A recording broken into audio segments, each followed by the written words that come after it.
Okay. Welcome everybody to Onda Lunga, the current affairs broadcast of Funambole Radiative. Today we are going to speak about the situation in Iran, which continues to capture headlines, mainly with reference to Iran's nuclear program and facilities, as well as with the new cooperation agreement with China. Although human rights are often mentioned in conjunction with these topics, they appear to remain in the background of discussions and reporting, save for the anti-regime demonstrations and alleged espionage cases. Most recently, international outrage was sparked by the case of Nazanin Zaghari Ratcliffe, a British Iranian woman who was held in an Iranian prison for 5 years on widely refuted spying charges. She had completed her full sentence and was allowed to remove her ankle monitor and leave house arrest. However, she was prevented from leaving the country. So we are pleased to have today as our guest Roya Boroumand of the Abdurrahman Boroumand Center for Human Rights and Democracy, who will help us shed some light on conditions in Iran. Welcome, Roya. Thank you. Thank you for having me. It's a pleasure to be speaking with you. Thank you. Roya, can you please give us a bird's eye view on the human rights situation in Iran? This is really a vast subject, Loretta. I think if we wanted to focus on the most important problems that Iranians are facing today, I would point out to religious discrimination because it impacts to various degrees a significant portion of Iranians in the realm of education, employment, and the participation to the country's political life, to access to justice and judicial positions. Basically, any possibility for Iranians who want to bring about change to actually be in places where they can bring about change. Now, in the midst of this discrimination, we have gender discrimination. So women, Iranian women, are affected by all other discriminations, and on top of it, they are discriminated against in law and practice, in their employment and divorce, in culture, in the way even they're restricted in their ability to travel and to have custody of their children. They're deprived of autonomy. And this is not to say that all Iranian women are miserable and just sitting in their houses doing nothing.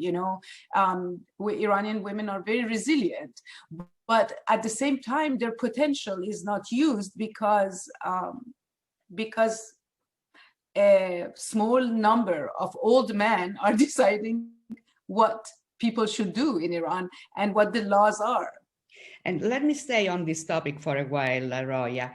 We have seen that when it came to anti-regime demonstrations, women were at the forefront often of these demonstrations. Have these roles affected their rights one way or the other? Have they improved their rights, their voice, their power to be heard, or these demonstrations have pushed them even further back? So yes, you're right. Women are at the forefront because the stakes are so much higher for them. This is an existential fight, and so the problem.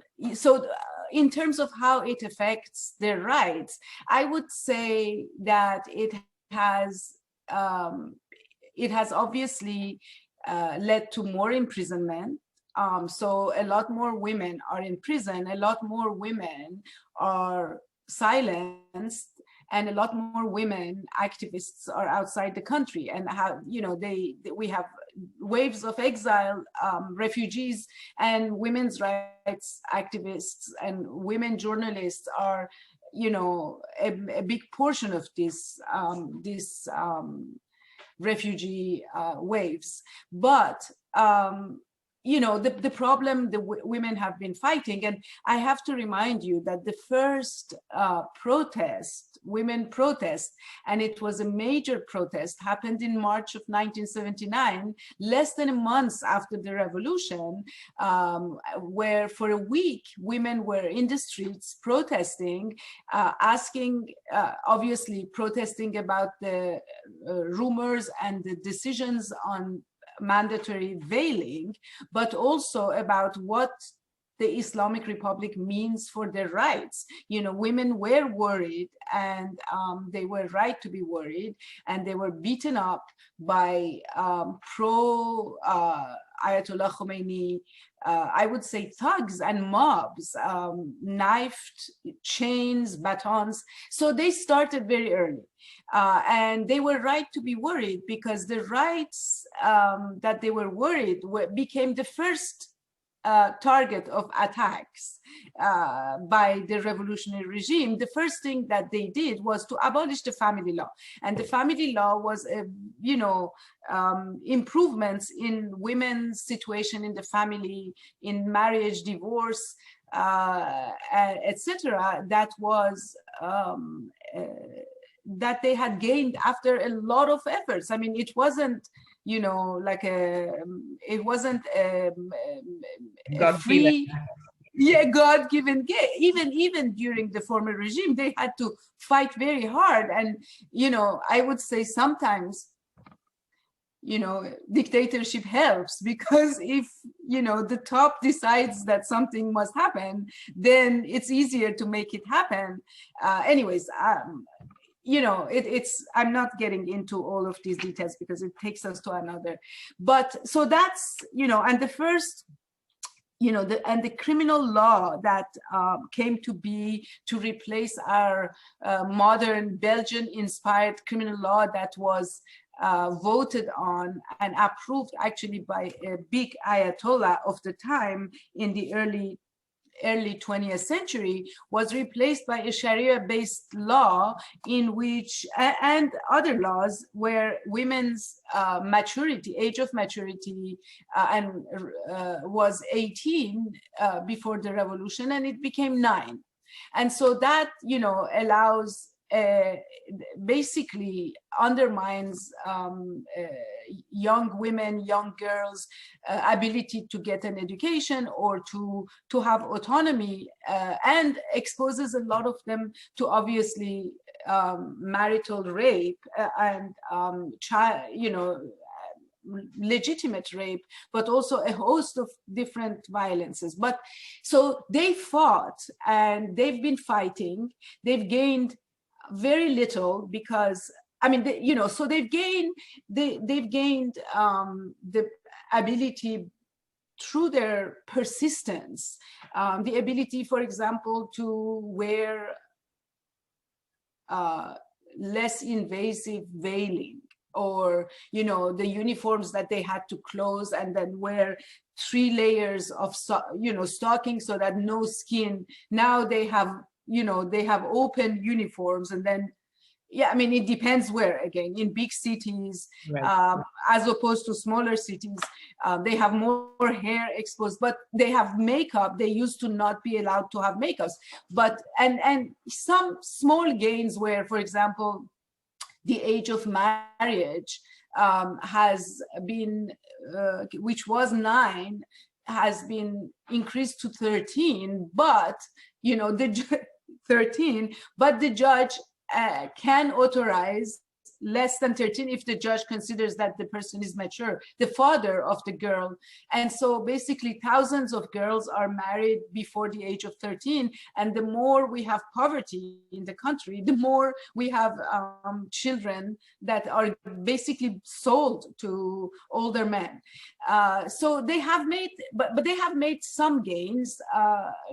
But then at the same time, the NGOs and the civil society that started to emerge in the early 2000s because of the relative opening of the political space, they have all disappeared and been dismantled, because when women, or even anyone who is fighting the laws, is becoming effective, they go after them and they dismantle their organizations. So, but what has happened with women being at the forefront, whether it's, you know, in the student movements or in the protests, is that there is a much increased awareness about what's wrong, and much more talking about what's wrong, and about the fact that this is not about one political figure being elected, or one, you know, one group being in the parliament in a majority. It's about the laws that are not changeable, because the Constitution requires these laws to be compatible with Islam, and the people who interpret what is compatible, what is not compatible, have monopoly of power. So we are kind of in a round of, you know, getting a little bit of gain and then going back. But now, you know, the discussion is straight on the Constitution. Like, you know, women activists have tried it in every other way. They've tried to just let the ruling elite, the more, you know, the less fundamentalist part of the ruling elite, do it for them. They have tried to work with them to have some changes, reform the laws. They have tried to do it themselves through civil society and campaigning to raise awareness among the Iranian population, the larger population.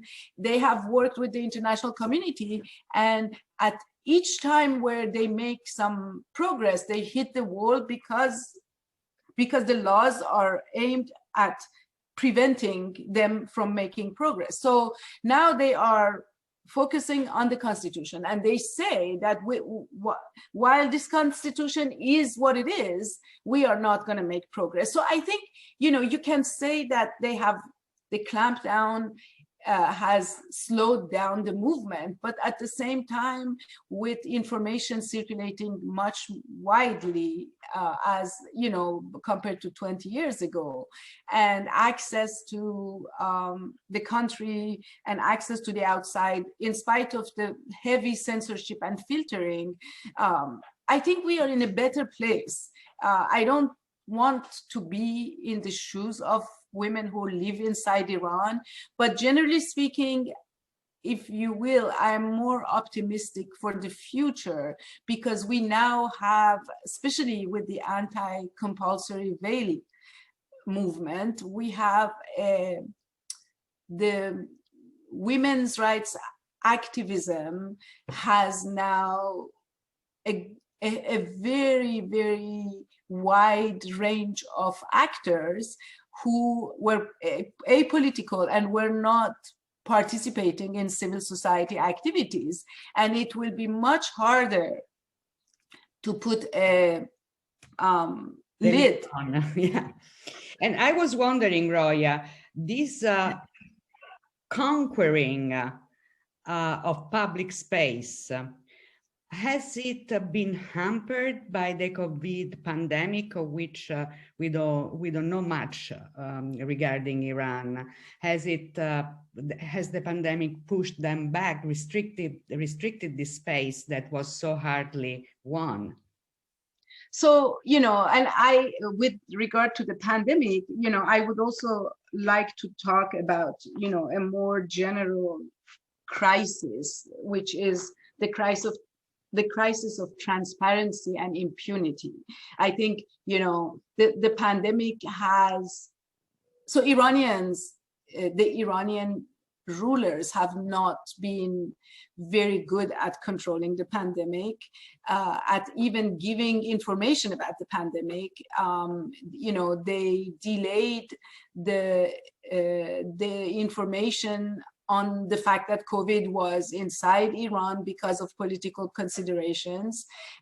They delayed closing the areas where in the epicenter of the pandemic, and then they refused to give information about the number of people dying, and they also punished people who gave information about the crisis that they were trying to hide. And so, the pandemic has been affecting inside the prisons, obviously. The pandemic has spread inside prisons. We've, reported on it. The state brags about having been very good at releasing prisoners during the pandemic. And it's true that they've released thousands of prisoners. At the same time, they actually punish activists by sending them in when they can leave them out while the pandemic. I mean, these are not people who are killing people. I mean, you have Baha'is. They've done nothing. Basically, they are punished because they are Baha'is. And why would they have to send them to prison now? Why not wait until next year to improve? These are not people who are killing people, but women's rights activists. So it is also a way to punish. We are going to expose you. And that has silenced a lot of activists because they don't want to go in. We see that in the availability of people to be interviewed, for example. And then some activists have told me that, they are controlled, former prisoners, but people who are deciding about what to do next.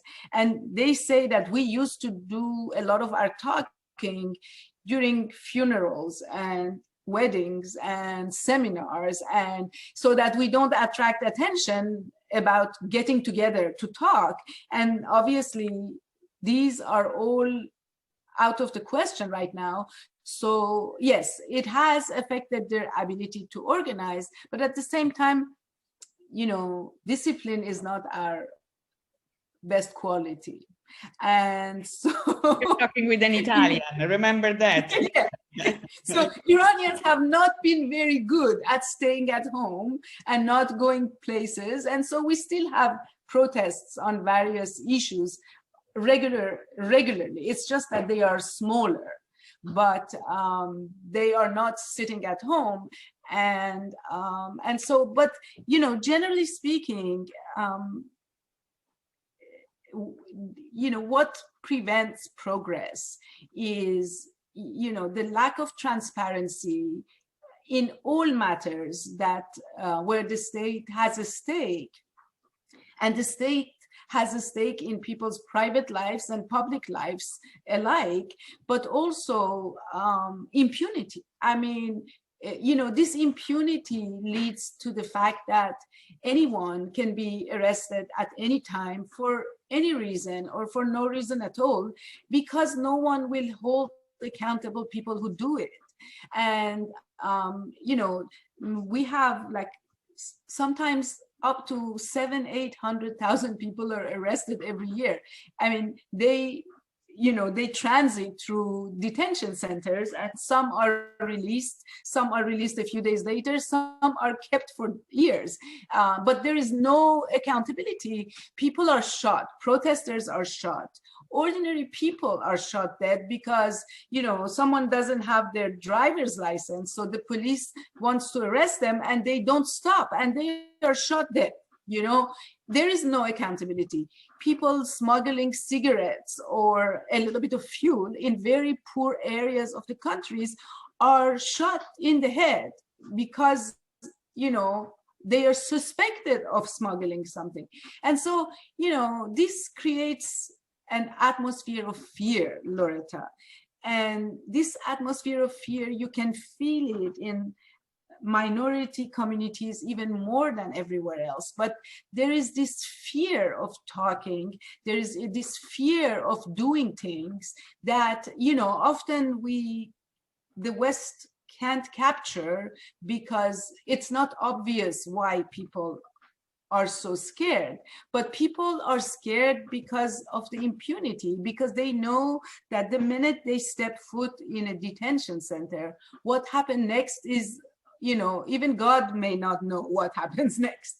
And so they are quiet, and, the state can appear to be, the propaganda of the state that our people actually want what we are doing, they are supporting what we are doing, and that the dissent is small and insignificant and encouraged by the outside world, you know, they can say that because people are scared to say otherwise. But as you saw in the protests in 2019 and 2017, 18, that, you know, people are going for the jugular, actually, that they are questioning the clerical rule. And that's why they've been shot in the head and in the heart, because this is not, where is my vote? Or, you know, we are protesting the bad food of the cafeteria, or we are protesting even the killing of dissidents. This is, we are protesting you. And that the state hasn't been able to tolerate at all. And yet, I want to pronounce the magic word, OMID, which in Farsi means hope, which is a landmark project of your foundation. Can you talk about this and about your foundation as well, which is based in Washington, D.C.? Yes, my sister and I founded this organization 20 years ago now, believe it or not. You knew us then. I don't want to even think how many years. I had less wrinkles and no gray hair at the time. But you're doing fine today. I still don't. So, you know, it's a documentation, it's a research, documentation, and education organization. And we have, you know, we have short-term, medium, and long-term goals.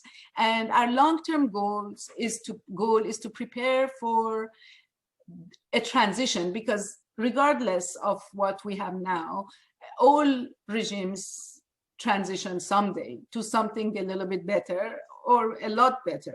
And so we want this transition to be peaceful, and we want to avoid what happened in 1979 and the killings and the attack on the rule of law that we are still suffering from in Iran. But in the medium term, we try to, in the short term, we try to raise awareness about what happens and make sure that we keep the memory of those people who have died alive, and that we understand what the scope of violence and the nature of violence.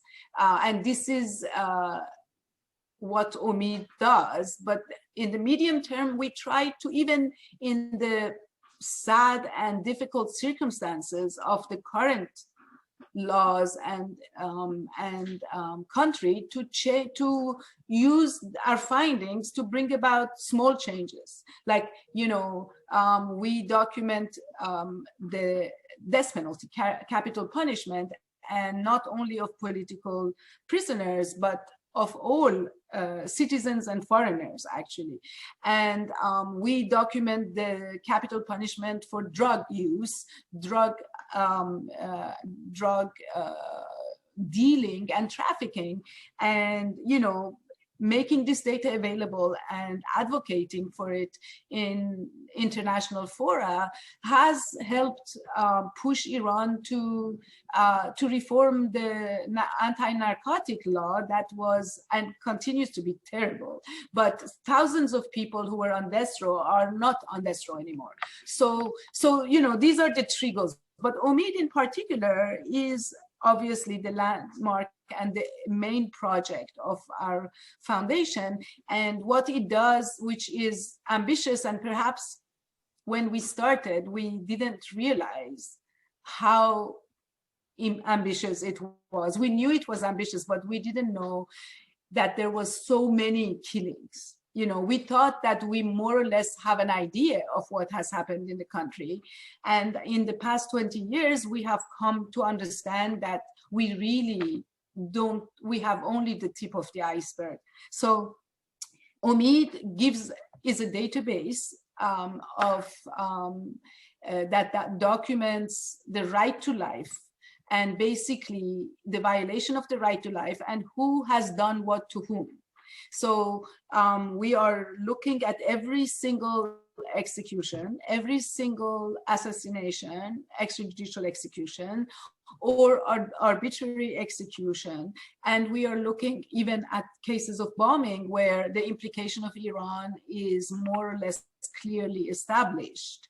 And so we have now almost 26,000 cases in Omid, and some have a lot of details and some have very little detail, but we receive information from people because this is public, and at least most of what we have in the database is public. Not everything is public. And we've interviewed hundreds and hundreds of people. Thousands of people has sent us and continue to send us information through our website about their loved ones, about people they know, about neighbors, cellmates. And it's just an amazing experience. It's very difficult because we are always behind, because we are too few to do that. And we try to, not make it a quick, this person's name, and we try to understand what this person has done that got this person into trouble. And that takes time. Have a historical context. Basically, the database is also like a puzzle of our history. Bits and pieces of history put together that in order to help us understand what is happening and why it's happening and how it's happening, so that we could, work during the transition, we or people after us could work on how to reform the laws, what institutions to create, how to basically dismantle the existing judiciary that basically is the backbone of the human rights violation in the country, and make sure that these things don't happen again. And so that takes a lot of time, and we are always behind. We always feel guilty because people have sent us information long ago, and we still are not able to enter them because we are too few. And when we started, the number of executions seemed low, and so we thought that we are going to be mostly an archive. And then by 2015, 1,052 people were executed. And, a lot of these were drug-related crimes or alleged crimes, but we had not planned on being also an active advocacy group, but these executions left us no choice but becoming active advocacy groups. And then you had the protests and the killings in the protests. And so, as I said, we thought that we are starting an archive, and we are a living archive, but we are also current affairs. And that, makes it really hard, especially for historians, because we are historians. And so we don't do things quickly and short.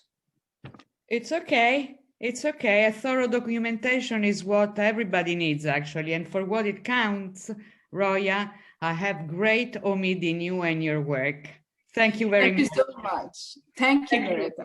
Thank you. Bye-bye. Bye.